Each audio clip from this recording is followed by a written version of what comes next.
how do you run a cleaning business while still having a 9-to-5? It sounds like a pain in the ass. So why is this a good business to start alongside your 9-to-5? And how would one go about doing that?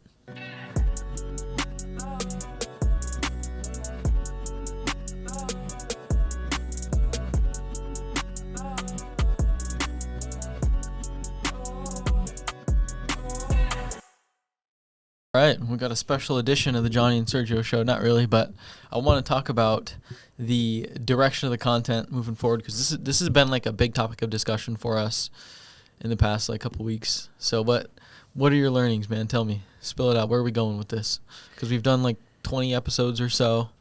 Yeah. In the beginning, like the biggest deal for us was like, let's just get to 20. Because we've tried starting like 2 or 3 other podcasts, and like they never go past 3 episodes. So shout out the Home Detailer. This has been a good learning experience for us, and just us committing to a podcast felt good. So where we want to take it, we just want to provide the most value. Like that's first and foremost. And a big part of our audience is people that want to start a referral agency or a remote cleaning business. So we want to talk more about that. Yeah. No, we're going to basically exclusively talk about cleaning. Yeah, cleaning, and then like I think interviewing other home service companies, like owners, is going to be valuable. So even if they're not cleaning, I think it's still valuable for the listeners. But yeah, how to start a cleaning business, how to go full time, how to start alongside your job, all that stuff. We basically realized that you guys listening to this don't really care when we have like business takes or like find cool businesses. It's like you guys want to hear about cleaning, so we heard you. We're going to talk about cleaning. Yeah. All right. So this is going to be the go-to podcast for launching a cleaning business completely remotely, referral agency, remote cleaning business, whatever you want to call it. That should be an ad. And that's what we're going to talk about. So if you don't like it, I'm sorry, but if you do, awesome, great. You're in the right place. We're going to provide a ton of value. So this episode, though, we want to talk about starting a cleaning business while working a 9-to-5, which is a big topic for discussion and a question we get a lot from people who opt into our ads, people who follow us on socials, people who get on calls with our team, people who email us, et cetera, et cetera. You get the point. And it's like, how do you run a cleaning business while still having a 9-to-5? It sounds like a pain in the ass. So why is this a good business to start alongside your 9-to-5? And how would one go about doing that?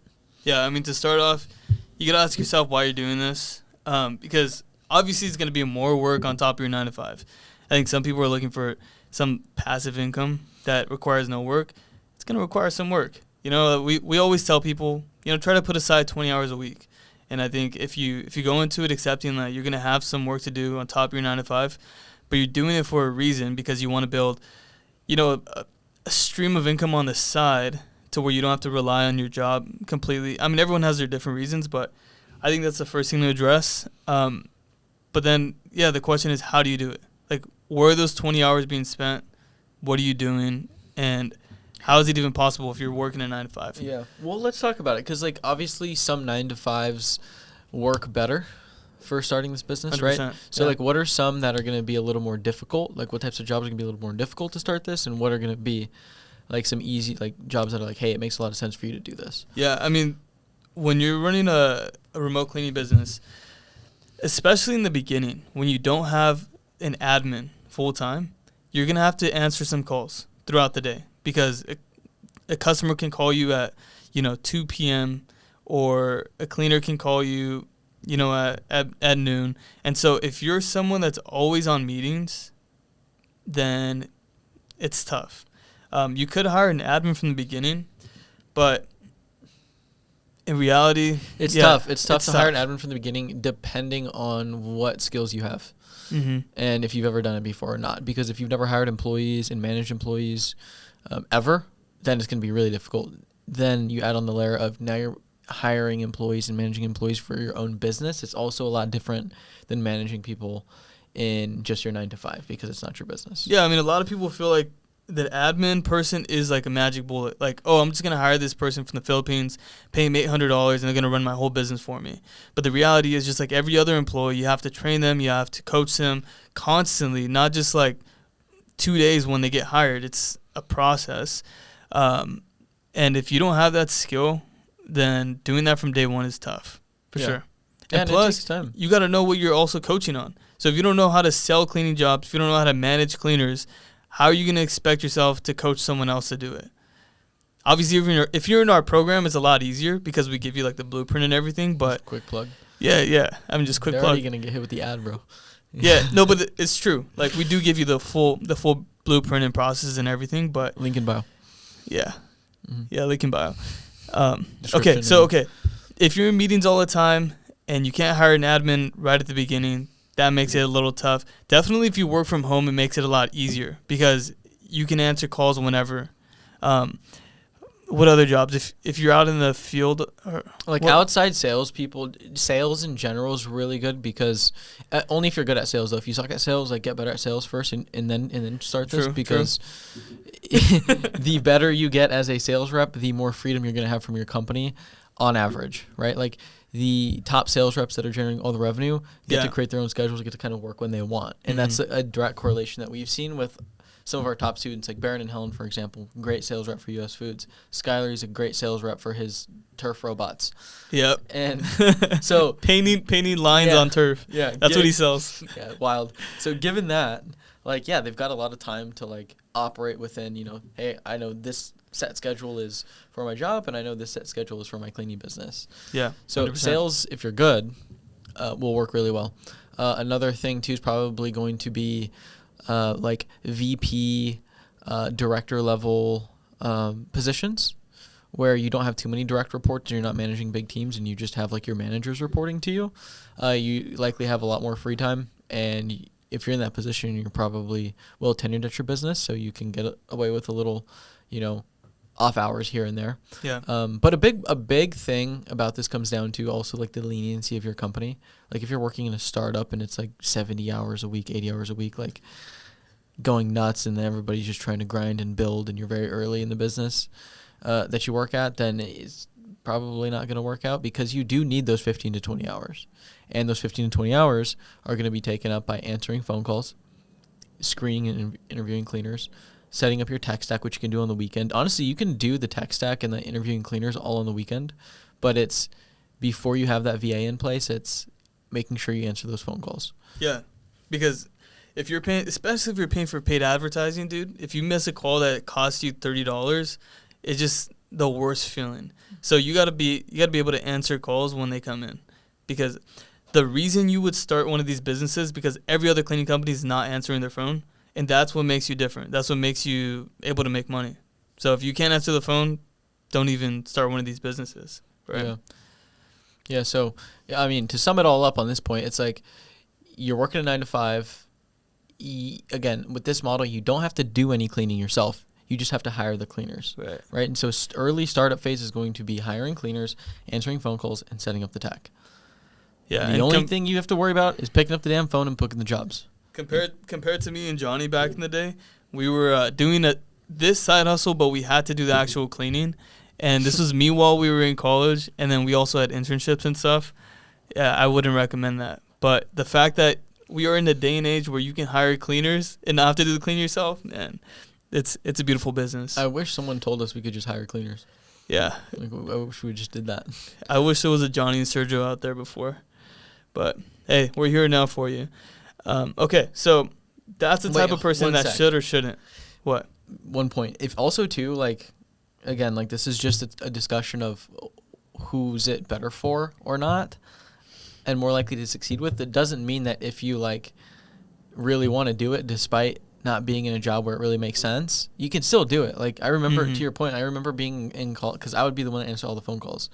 And I would be in the middle of lecture or in the middle of taking an exam, and I'd hear my phone buzzing, zzz, zzz, zzz, and nobody really was calling me.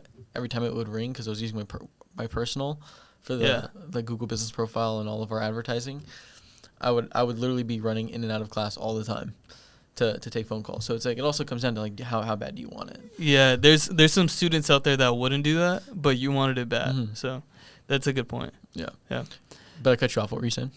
I don't remember what I was saying, but yeah, I mean that's basically who should or shouldn't, or basically advice around that. Now, how would you actually go about doing it? That's what we should talk about.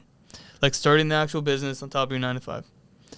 So, well, let's talk about first before we do that, because we kind of touched on that. What makes this a good model versus other businesses out there? Other side income businesses? There's a bajillion side hustles, dude. I just got a notification for the Side Hustle Show podcast. It was like the video game mom making $300,000 a year. Like, I'm like, the hell is she doing with video games? Makes you want to click it. But anyways, there's a bajillion business models out there. Yeah. Why this one as a side hustle? Well, I mean, this is something that you could start with very low startup costs. I think that's the first thing, is when you're a full-time employee and you get into business for the first time, it's pretty scary. And there's some side hustles out there that are going to, cost you like $10,000, $20,000 to just get started. And there's no guarantee that it's going to work. But with a house cleaning business, less than $500 or like $500 to $1,000, and you have a business. Well, let's talk about what you need, right? Yeah. Your tech stack is, less than $100, $150 a month with insurance. And then on top of that, it's really just your marketing and your LLC, like startup costs, things like that, is like another $100, $200, but like it's really not much. Yeah, you got booking call $57 a month. Open phone is $20 a month. Yeah. Your LLC, if you're not in California, is not that much. California's $800, but you can defer it. And then you have insurance, which is like $60 to $80. All in, outside of advertising, $200-$300. Yeah. And then you don't even need to put a ton of money into advertising, because there's so many ways to get cleaning jobs for free. So yeah. To the point, it's like low startup costs. I think this will make it a good business for anybody getting started with it. The other thing is, a lot of these side hustles, like the video game mom, I don't know what she's doing, but sometimes they require you to have a very specific niche skill. But with this one, you don't necessarily have to have like a certain skill. Mm-hmm. You don't need to be a good house cleaner or something like that. Be decent at sales and marketing, managing people. Like, dude, you're good. The best skill you can have for this is hiring, though. Hiring and managing people, for sure. Yeah. Some people don't know how to manage, like, if a cleaner's upset at you or, like, a customer's upset at you, they don't know how to handle that, and they freak out. Yeah, and a lot of people, dude, basic communication skills with humans. And setting expectations. Yeah, for sure. And then people trip out on, like, oh, what if I don't get leads? It's like, dude, look around you. Drive around and, like, just keep your eyes peeled to how many buildings there are. Guess what? They all need to be cleaned over and over and over and over again. Yeah. So if you're good at hiring, it's a great business. But not only that, it teaches you all of those skills. Right? You'll learn sales and marketing in an industry where people already suck at sales and marketing, and simply turning on Google local service ads and making a couple posts and Nextdoor and Facebook is already just crushing what anyone else is doing, because they're not doing simple things like that. True. Let alone picking up their phone, right? So sales and marketing, it'll teach you hiring, it'll teach you management, delegation. Yeah, I will say, I mean, me and Johnny are sitting here right now recording this podcast, and when we started the first cleaning business, we were not good at hiring. So, like, you don't even have to be the best person at hiring. You just have to have a basic grasp of it, and you'll learn the rest along the way. So yeah, we had homeless guys working for us, and dude, don't remind me. And we had crackheads, and okay, we didn't know he was a crackhead, but we found out eventually. Yeah, ended up doing it in our customer's home and left a bad review. Yeah, that's another story though. But we're getting sidetracked here. Yeah, what are we talking about? Does not scare the viewers away. Yeah, no, it makes it. Well, that's what makes it a good business to start. Yeah. So low startup cost, and then you don't need a specific skill. And you learn all the skills. You do learn all the skills. It's a great starter business, bro. You have the recurring revenue component built in too, because going back to my point, the buildings are going to get dirty over and over and over again. And as long as you do a good job at the recruiting portion, you get a good cleaner, that's like 80% of the work. Because you send a good cleaner, they're going to do a good job. Guess what? Your customer's going to like that cleaner. They're going to want to rebook again and again and again. And so we see our channel, one of our Slack channels pop off every day with like, oh, I got a new weekly, bi-weekly, new monthly every day. And what's nice about this business is as you start to grow it, as long as you do a good job at staffing good cleaners and setting good expectations, well, you know how much revenue you're walking into every month. So you might do $5,000 your first month, right, to make numbers simple.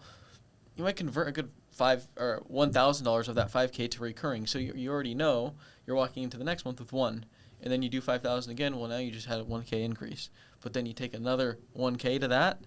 You know you're walking in with $2,000, and so on and so forth, to make numbers simple. Yeah, I think recurring is one of the best things that you could have in any business, whether that's cleaning or anything else. that's something you want to look for in a side hustle for sure. Because once you have those recurring accounts, there's less of a pressure for you to sell new accounts or new products or new services or whatever it is. So that's a great point. If you know your fixed costs are $5,000 a month and you can walk into $10K in recurring, boom. What do you have to stress about? Yeah. You're good. You know you're profiting every month. So very straightforward. To further that point, though, the enterprise value of that business is very sexy to somebody who wants to purchase, because if you can be in business for 2-3 years and you show a steady growth of your recurring with not a lot of churn of your customers, that's very, very sexy to somebody who wants to buy your business. Dude, let me put this in perspective for someone that's not super versed in buying businesses or selling businesses. People buy rental properties. They'll buy a house so that they can rent it out.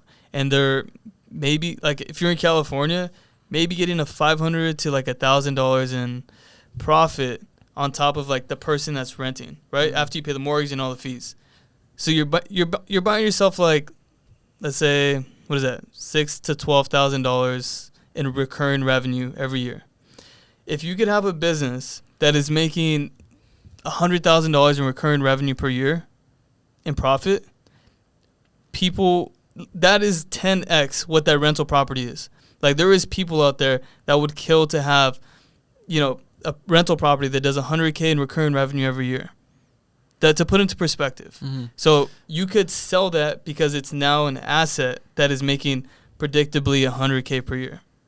That's what makes it a great business to start. Yeah, and to even further that point, there's a lot of real estate nerds out there. No offense, Chris. You're not included in that. But there's a lot of dudes. We've met a lot of them who'll be like, I've got 50 doors. And it's like they make like $2,000 a month of cash flow. It's like, and you're putting down cash and financing these buildings and these properties. And it's like, if you just want cash flow, learn how to build businesses. And you can do it off of something as simple as house cleaning. So, just to back your point up, it makes a lot of sense. Yeah. Okay, let me just interrupt real quick to tell you about Home Service Academy. It's the company Sergio and I run. Home Service Academy is essentially a business in the box where our team will actually roll up our sleeves and help you build a house cleaning business and run it completely remotely from anywhere in the world, from dirt to however big you actually want to take it. To date, we've helped over 1,500 people start and grow their existing house cleaning businesses all across the US and Canada. It's something we've gotten very, very good at.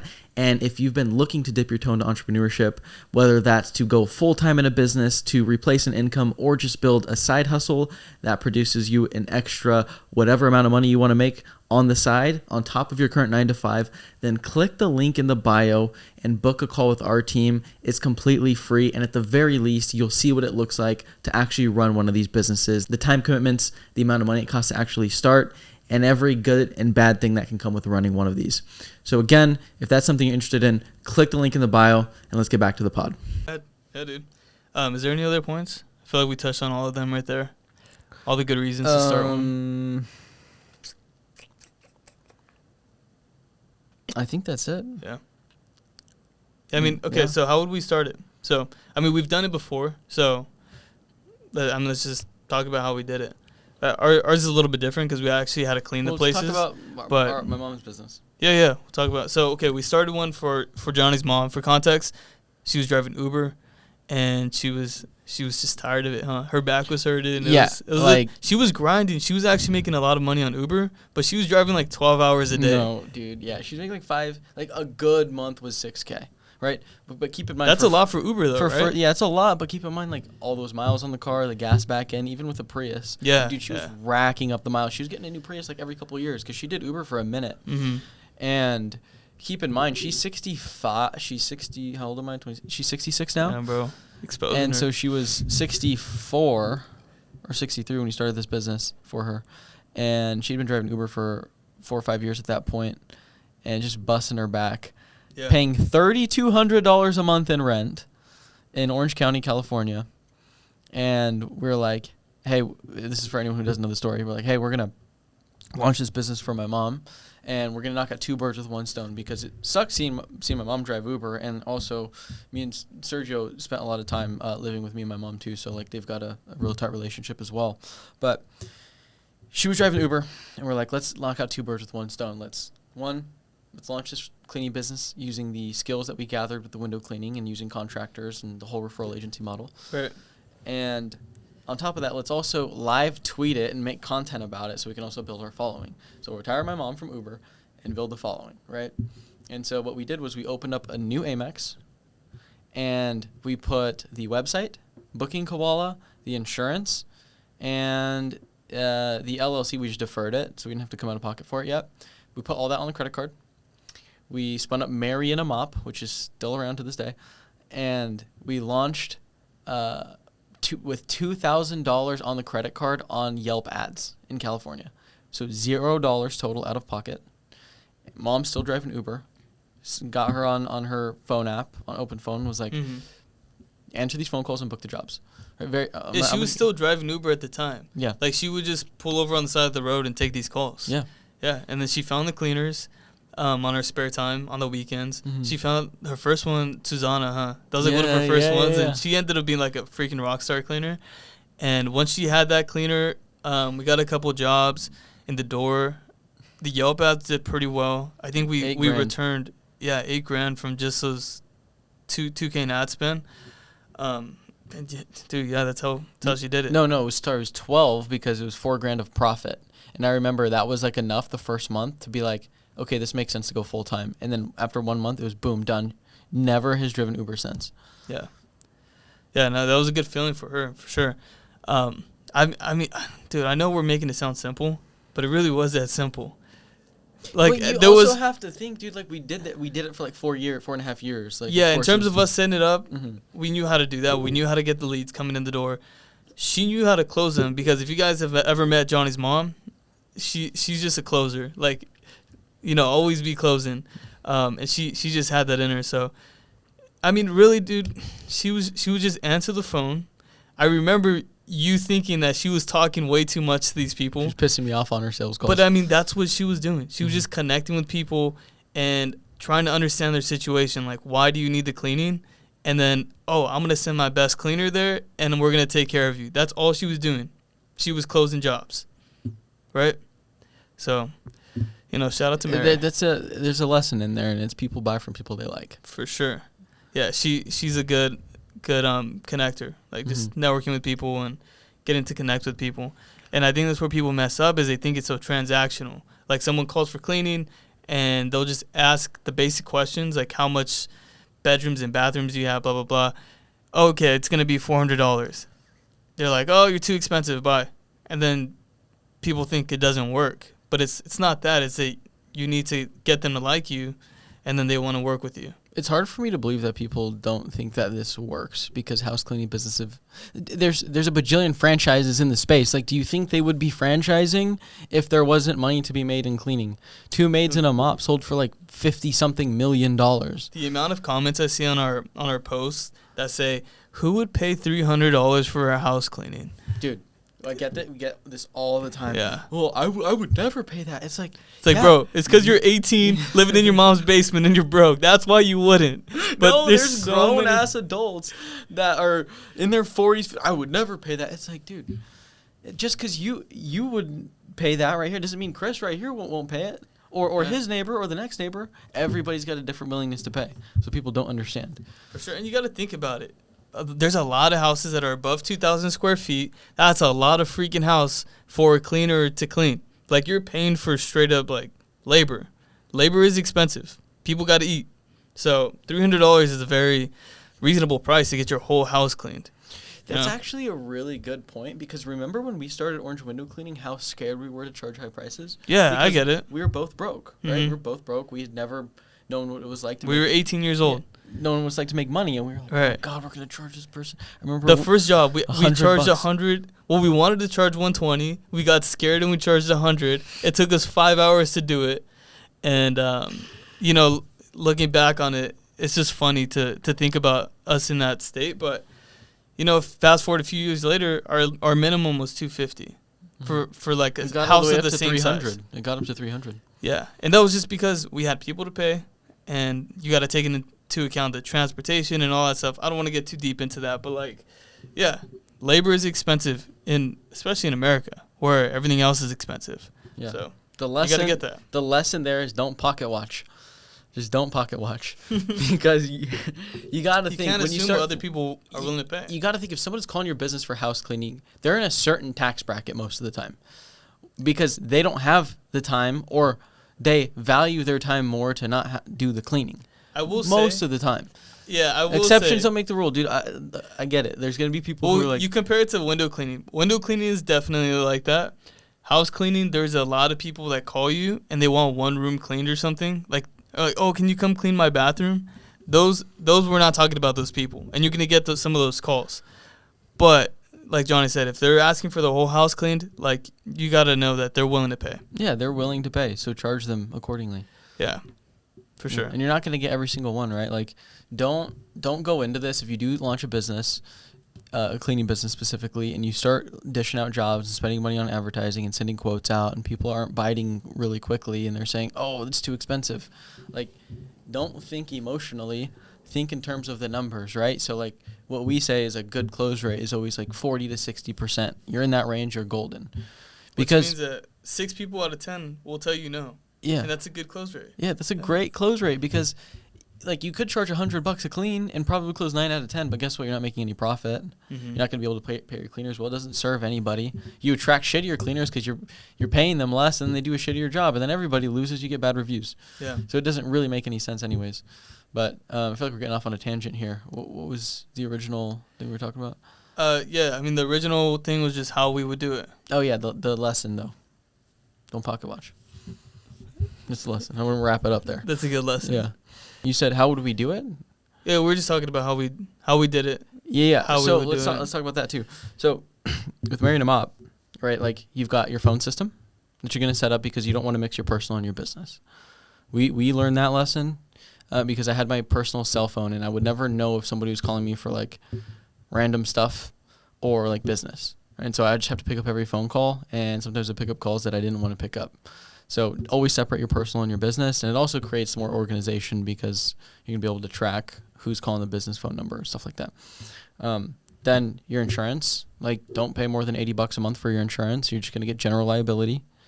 And you're also going to make sure your cleaners that you hire have their own insurance, and yours is just kind of a backup to theirs in case they go ghost or something happens. But it does, and then you're going to hire cleaners, right? You use places like care.com, housekeeper.com, Indeed is my favorite, Craigslist, local Facebook groups, Nextdoor groups, right? We have tons of videos on the channel about how, like really in-depth videos on how you can actually tactically like build out the hiring process and the sales process and the marketing process. But once you get your cleaners, it's get them leads, right? And you can do that in a multitude of ways. You've got Google local service ads. That's the lowest hanging fruit. It takes 5 minutes to sign up and 2 weeks max to get approved. And then you've got your Google business profile, which you're going to ask your customers for reviews on. And over the long run, the more reviews you get, the more that's going to pay you dividends because you're going to start to rank on the first page of Google and in the actual map pack. Then you're going to look at places like you can test Thumbtack in your area. You can test Yelp in your area if you're on the West Coast specifically. I would even say go as far as to test Angie leads. Some people have success with that, even though it gets shit talked all over the place. Like different things work in different areas, and your whole thought process behind this is not so much I'm looking to make a ton of money month one. I'm looking to build for the future, right? 6 months, a year out, because all you're doing is you're spending money to acquire the customers at the beginning, which when you're quoting out the first time deep cleans, you won't make much money on because you have to factor in your customer acquisition cost, right? How much you're paying on ads to acquire a customer into your business. And that's also going to be affected by how good you are at sales, because the more leads you close that you pay for, well, the lower your CAC is going to be. But you got to factor that into that first time clean. You're not going to make much money, but where you make the money is on the back end when you convert them to recurring, right? Yeah. And so don't come into this expecting like, oh my God, like I see you guys post your videos of guys doing 10K their first month, 20K their first month. It's like, yes, that's revenue. It's not profit. And yes, they were profitable, but look at their businesses 2, 3, 4, 6 months, a year out when they have a book of business built and a stack of recurring revenue coming in. Now you're starting to see the benefits of the lifetime value of this business, which is the best part because you pay for a customer once and then their house gets dirty forever. So if you do a good job, going back to our point earlier, well, now you make, you pay $60 to get a customer, but now they stayed with you for a year. You just made $2,000 off of spending $60. Like, show me where those returns are on your, like, 3 doors, bro. Like, you don't get those types of returns. You know what I mean? No, but okay, that's a good point, dude. I think that's what makes this business so good to start as a side hustle, is you're not relying on the profit from those first jobs to, like, support your whole life, which makes it a lot less stressful because you have your full-time job still. You still have that income, but that gives you the ability to build this on the side so that you can think 6 months out and not be worried about the profit that's coming, like, month 1, but month 6 when you, like you said, have all the recurring jobs and you have $5K in profit. Yeah. So I think that's what makes it great for a side hustle. Yeah, 100%. And dude, that's such a good point too. Like, the longer you can build your business without having to worry about pulling dividends and income out to pay yourself, the better foundation you're going to build for your business. Yeah. We had to learn that the hard way. Yeah. Because we always relied on the business to pay ourselves from the beginning, and that just puts a really big strain on the business. Yeah. So, especially if you're bootstrapping too, like, if you can build up a cash cushion in your accounts to test different things, like maybe SEO or whatever it may be, the better off you're going to be, the less scarce you're going to think, the longer term you're going to think, which is going to ultimately benefit the business and build a bigger business in the long run, because this stuff does take time. We see our best students in the program, like in Home Service Academy, are the ones that think that way, and they have good paying jobs, and they're still there even after their business is making $50K in revenue per month. And it's because they have that ability to look long term, save money up in the account, and just build, like, a really freaking good business. Yeah. Yeah, 100%. It's called retaining your earnings. The longer you can retain your earnings, the better. Unless you're running some, like, high margin, like, crazy, like, one-off business, 9.9 times out of 10, it's better to build a cash cushion, lay the foundation, and then when the business is sustainable after a little bit, then start to pay yourself a little bit out of it. Yeah, and that's why in this podcast we're talking to the corporate 9-to-5 people, not the person that's working at Burger King that is struggling to pay their bills. And there's nothing wrong with Burger King. Hey, look, if you're working at Burger King and you're watching this, no shade with what he just said, by the way. I said nothing's wrong with Burger King. Just the way it came off was just a little very Actually, I like Burger King. But look, I've worked at Rita's Italian Ice, man. I've worked as a water park lifeguard. We both work minimum wage jobs. Yeah, like, I get it. And if that's you, you can still do this. Just don't hire the cleaners. Go do the cleaning yourself, because now you replace a minimum wage job and you capture all the margin that you would pay your cleaner for a really high paid $50, $60, $70 an hour service. Right. Yeah, I mean, we're paying our cleaners $25 to $35 per hour. This is how much they make as a cleaner. And then on top of that, we're taking home another $25 in profit. So you could be making $50 an hour cleaning houses, which is pretty freaking crazy. Like, that's what we were doing back in the day before we transitioned to this model. But yeah, I mean, if that's you and, like, you know that you're not going to be able to do that sustainably, invest in that, then yeah, maybe you got to be the guy cleaning the houses. Nothing's wrong with that. We did that for 4.5 years. Yeah, I agree. So there's nothing wrong with that. So if you work at Chipotle, Burger King, McDonald's, whatever it is, In-N-Out, Chick-fil-A, keep naming it. Any minimum wage job you work at, you can easily, like, and you're sick of making minimum wages. Dairy just Queen. A side note, because I want to talk to these people, because they do need the help. Yeah. Start a service-based business. It doesn't even have to be house cleaning. Go clean windows. Go wash cars. Do something, because you can charge outrageous amounts, $100 an hour, $200 an hour. Like, our target production rate at Orange Window Cleaning was $125 to $150 an hour per employee. That was what our production rate was. And so if you can match that and just do the work yourself, dude, I remember summer of 2018 or 2019 when we had those Pat Mahoney accounts in Anaheim Hills, and he would pay us like $5,000 every time we do it. It takes like a week. We'd make $2,500 in a week a piece. And I would come home, and my wallet wouldn't even close. It was so fat with the hundreds. Big baller. And I was dating this girl at the time, and she was like, "Oh my God, you're so rich!" And I felt like a freaking baller. and that was literally the year before I was a lifeguard making minimum wage. So, just for the people out there, feel free. Yeah. No, I mean that reminds me of a funny story. When I was working at an internship for engineering, I was getting paid like I want to say it was like $20 an hour. Like, it was like pretty good. Was this your first one or your second one? This was my first one. Did I have to? I was thinking about your job. Yeah, First one was internship, Okay, so I was making like $20 an hour, but like obviously I'm on the path to like becoming an engineer, which would make a lot more. And when I quit, like 6 weeks in to like keep doing the business, my boss asked me, he's like, dude, how much money do you make cleaning windows? And I was like, I make more than this. I make more than $20 an hour. But yeah, that's a funny story. That felt good. Yeah, a little bit. Yeah, I mean, it sounds stupid to say that you're quitting your internship to be a window cleaner, right? But it was more than that. We were trying to build a business that was going to be like a 7-figure business. Like, that was my vision. So yeah, I didn't really care about the details.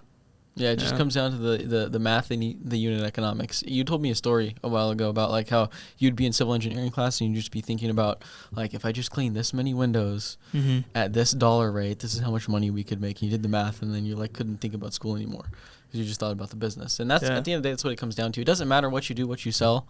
Like, you're in a down bad situation and you're entrepreneurial and you have big ambitions of doing something with your life.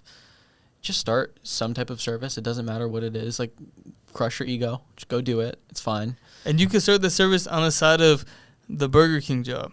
Yeah. Because 100%. Usually they're probably only giving you like 30 hours a week. So what are you doing with the other 100 hours a week, right? Yeah. You can go clean houses, clean windows. Like, that's what we were doing. After class, we'd go clean windows. In between our internships, whatever, we'd go clean windows. When I was working at Rita's Italian Ice, I'd be there at night, and we would pitch around those storefronts during the day, and then in the middle, because it was hot in the middle of the day, we would stop to get Italian Ice. Yeah. And then I would go back at night to work the job. Yeah. So yeah, it can happen. Yeah, but I mean, there's a lot of opportunity in home services, especially in house cleaning. That's like one of the most broad services that there's the most demand for. Mm-hmm. So yeah, all that to say that the referral agency model is a great model. It is, yeah. It's the best. Big fans. Yeah. Okay. I think that's a wrap. Yeah, dude. I mean, if you're listening to this, I hope you learned something. You took something away from this, and if you're thinking about starting one of these businesses, obviously you can just watch our content, and there's more than enough information in there to do it yourself. But you can also go to Home Service Academy, where we teach you exactly how to do it with all the processes and all the playbooks and copy and paste basically everything into the business. So yeah, we've been doing this for 7 years, guys. Like, we've helped 1,500 plus people build these types of businesses. It's not even me selling you. Like, it's just me saying that, hey, like, we're here for you. Like, if you really want to build a business and you want people who are going to be by your side and roll up their sleeves and get their hands dirty and really make sure you get success, then subscribe to the YouTube channel, watch the stuff for free, because we give out basically everything for free anyways in the description. But also, too, if you want like more like handhelded support, just click the link, book a call, and see what it looks like. See if it makes sense for you. Yeah. And lastly, since we're over 20 episodes, we haven't asked anybody for reviews. So if you're listening to this on the podcast app, on Spotify, please just give us a review. If you had any value from this podcast, I mean, even if it's a 2-star review and you have to give us feedback, we'll take that too. So just let us know what you think. I'll take a 5-star though. Yeah, and if you're listening to this and you're not watching and you're just hearing me right now, and you just heard that ask for the review, what? And you're not gonna go do it, I want you to remember my words. That's it. That's what I'm leaving it with. All right, guys. We'll see you guys in the next one. Peace.